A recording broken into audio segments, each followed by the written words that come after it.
नमस्कार, मैं हूं अंकुर और आप देख रहे हैं सत्य हिंदी का सुबह 11 बजे का न्यूज बुलेटिन। आज की सबसे बड़ी खबर जंतर मंतर से है, जहां सोनम वांगचुक को 20 दिन के अनशन के बाद पुलिस जबरन अस्पताल ले गई।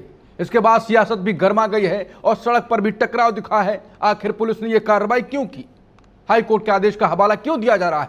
दूसरी तरफ राहुल गांधी ने पेपर लीक को लेकर सरकार पर बड़ा हमला बोला है। देश की राजनीति, छात्रों का भविष्य, अंतरिक्ष में भारत की नई उड़ान और दुनिया में बढ़ता युद्ध का खतरा, आज के बुलेटिन में जानेंगे हर बड़ी खबर। लेकिन उससे पहले सत्य हिंदी के ऐप को लेकर एक सूचना भी।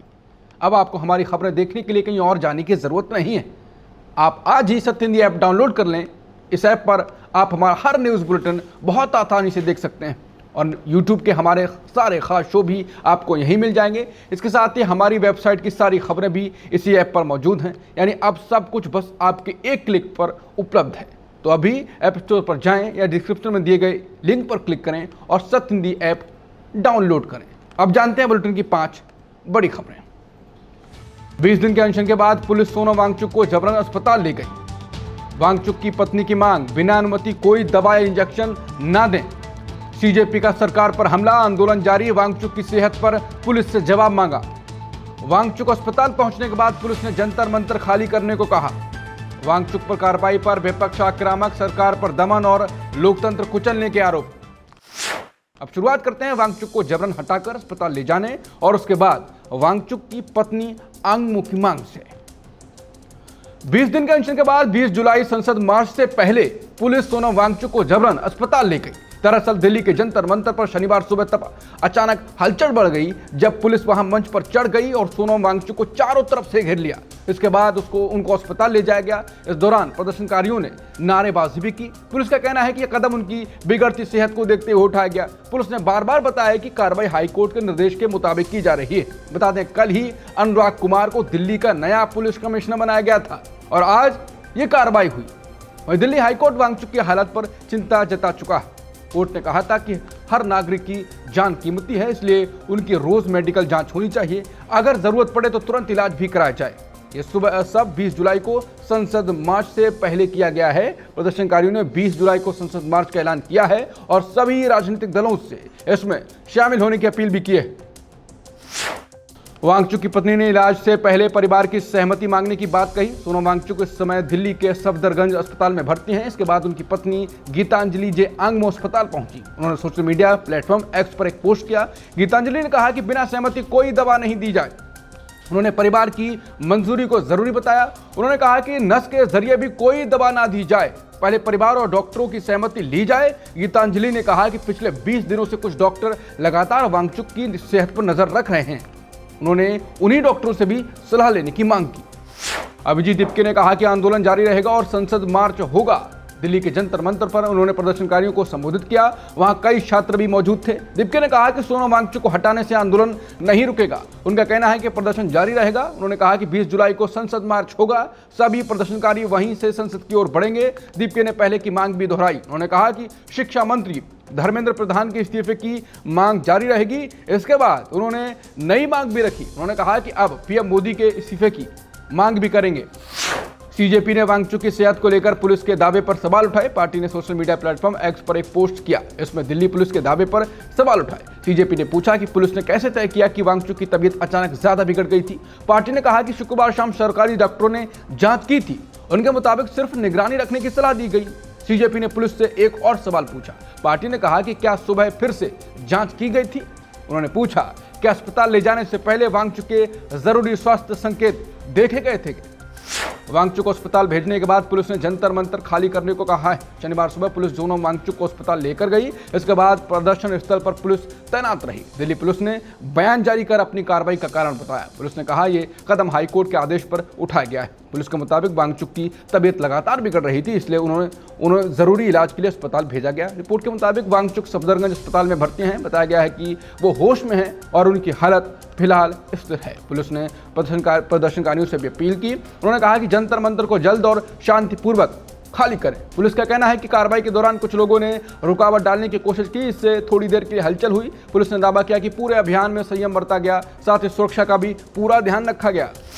डिंपल यादव ने वांगचुक मामले में सरकार की कार्रवाई पर सख्त सवाल उठाए। समाजवादी पार्टी की सांसद डिंपल यादव ने सोशल मीडिया पर पोस्ट किया। डिंपल यादव ने कहा कि सरकार देश के लिए सफेद कफन लेकर आ रही है। उन्होंने इसे लोकतंत्र के लिए खतरनाक बताया। उन्होंने कहा कि जब शांतिपूर्ण आवाजें दबाई जाती हैं तब संविधान और लोकतंत्र भी कमजोर होते हैं। डिंपल यादव ने कहा कि सोनम वांगचुक जैसी आवाज को दबाना देश की आत्मा को दबाने जैसा है। बता दें कि डिंपल यादव 16 जुलाई को वांगचुक से मिली थी। उस समय उन्होंने उनकी सेहत का हाल भी जाना था। सोनम वांगचुक को प्रदर्शन स्थल से जबरन हटाने पर टीएमसी सांसद सागरिका घोष ने कहा कि ये कैसी चौंकाने वाली सरकारी जबरदस्ती और हिंसा है। नरेंद्र मोदी सरकार को सिर्फ डंडे के दम पर काम करना आता है। ये पूरी अस्वीकार्य है। पूरी तरह बीजेपी आरजेडी प्रवक्ता प्रियंका भारती ने कहा कि सोनम जी को जबरन जंतर मंतर से कपड़ों से ढक कर हटाए क्या। सरकार को ये बात समझ नहीं आई कि लोकतंत्र के चीरहरण को कपड़ों से कैसे ढकेंगे। याद रखिएगा, जितने छात्रों ने आत्महत्या की उनके लहू आपके कपड़ों पर हैं। एक वक्त आएगा जब भाजपा ये बताने में शर्म करेंगे कि वो भाजपाई थे। बुलेटिन में खबरें अभी और भी, आगे देखिए। राहुल बोले पेपर लीक ने युवाओं का भविष्य छीना। राहुल से मिलकर भावुक हुए रिया कुमारी के पिता। भारत का पहला निजी रॉकेट विक्रम 1 आज उड़ान भरेगा। और अमेरिका ईरान संघर्ष तेज, दोनों तरफ से भीषण हमले। कांग्रेस सांसद और लोकसभा नेता प्रतिपक्ष राहुल गांधी ने उत्तराखंड की राजधानी देहरादून में आयोजित छात्रों की गूंज कार्यक्रम में मोदी सरकार पर शिक्षा व्यवस्था और पेपर लीक को लेकर बड़ा हमला बोला। राहुल गांधी ने दावा किया कि पिछले 10 साल में देश भर में 152 पेपर लीक हुए, जिससे करीब 7.5 करोड़ छात्र प्रभावित हुए, लेकिन अब तक एक भी दोषी को सजा नहीं मिली। उन्होंने आरोप लगाया कि आज देश का शिक्षा तंत्र पेपर लीक और भ्रष्टाचार की गिरफ्त में है और मेहनत करने वालों करोड़ों युवाओं का भविष्य दांव पर लगा हुआ है। छात्रों को संबोधित करते हुए राहुल गांधी ने कहा कि शिक्षा व्यवस्था में ईमानदारी की जगह भ्रष्टाचार ने ले ली है। राहुल गांधी ने कहा कि देश में पेपर लीक ने एजुकेशन सिस्टम पर कब्जा कर लिया है। मेहनत करने वाले छात्रों के सपनों के साथ खिलवाड़ हो रहा है। कांग्रेस ने कहा कि देश में पेपर लीक उद्योग चल रहा है और इसे खत्म करने के लिए व्यापक सुधार की जरूरत है। कांग्रेस नेता ने प्रतियोगी परीक्षाओं की स्थिति पर चिंता जताते हुए कहा कि देश में करोड़ों युवा सरकारी नौकरी पाने के लिए वर्षों तक तैयारी करते हैं, लेकिन सफलता बहुत कम लोगों को मिलती है। उन्होंने कहा कि देश में लगभग 9 करोड़ उम्मीदवार प्रतियोगी परीक्षाओं की तैयारी करते हैं, लेकिन उनमें से सिर्फ 6 लाख युवाओं को सफलता मिलती है, यानी 150 उम्मीदवारों में से सिर्फ एक को नौकरी मिलती है। उन्होंने कहा यह केवल प्रतियोगिता का सवाल नहीं है, बल्कि व्यवस्था की खामियों का भी नतीजा है। कांग्रेस नेताओं ने कहा कि देश में पेपर लीक अब एक संगठित समस्या बन चुकी है। पार्टी का कहना है कि यदि परीक्षा प्रणाली में पारदर्शिता, जवाबदेही और सख्त कार्रवाई सुनिश्चित नहीं की गई तो लाखों युवाओं का भविष्य लगातार खतरे में रहेगा।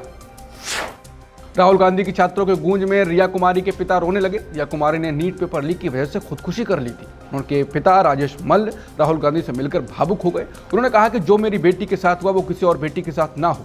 राहुल जी, आप संसद में हमारी आवाज उठाएं। तो यही बोलना चाहता हूँ कि सर, ये शिक्षा प्रणाली जो भी है इसको थोड़ा सरल बनाइए। जो आज मेरी बेटी के साथ हुआ, मेरे साथ जो हुआ, वो किसी दूसरे के साथ ना हो। मेरी बेटी आज मेरे याद नहीं है तो वो ना हो ऐसा। सर, आप संसद में आवाज उठाइए और ये न्याय दिलाइए सबको। ऐसा किसी बच्चे के साथ ना हो। मैं बस यही आपसे विनती करता हूँ सर। मेरी बेटी मुझे बहुत प्यारी थी, मैं नहीं रह पा रहा हूँ उसके बिना। बहुत मुश्किल से जी रहा हूँ और मैं बड़े मुश्किल से आया हूँ, के लिए मैं यहाँ आया हूँ कि कम से कम सर आवाज तो उठा सकते हैं सदन में। आज इतने दिन हो गए, लेकिन ये मैं वही देख रहा था कि मेरी बेटी के साथ साथ और भी बच्चे हैं जिन्होंने अपनी जान दी है। उनके लिए एक मैसेज तक नहीं है, कि श्रद्धांजलि नहीं है, उनको एक कुछ मैसेज नहीं है। कम से कम आप इस्तीफा मत दो, कम से कम श्रद्धांजलि तो दे दो बच्चों को। मैं बस सर ज्यादा तो कुछ कह नहीं पाऊंगा। मैं आपसे थोड़ी उम्मीद है, वो उम्मीद को जगाए रखिए, यही मेरी आपसे विनती है सर। भारत का पहला निजी ऑर्बिटल रॉकेट विक्रम 1 आज लॉन्च होगा। इसकी उड़ान श्रीहरिकोटा के सतीश धवन अंतरिक्ष केंद्र से होगी।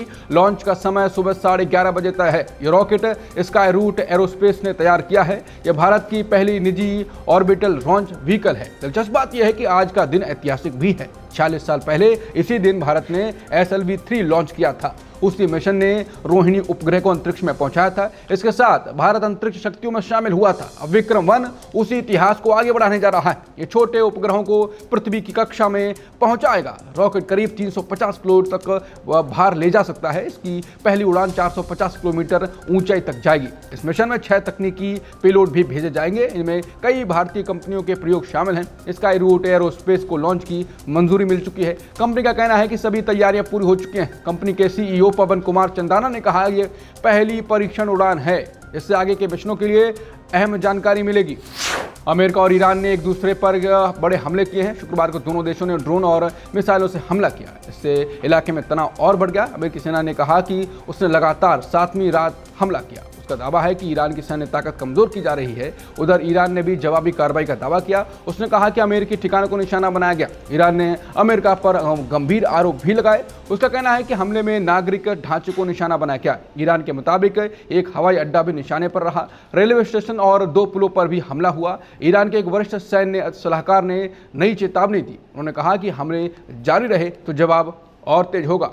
सुबह 11 बजे के बुलेटिन में इतना ही। बाकी खबरों के लिए बने रहिए सत्य हिंदी के साथ। दोपहर 2 बजे मिलते हैं नई खबरों के साथ। नमस्कार।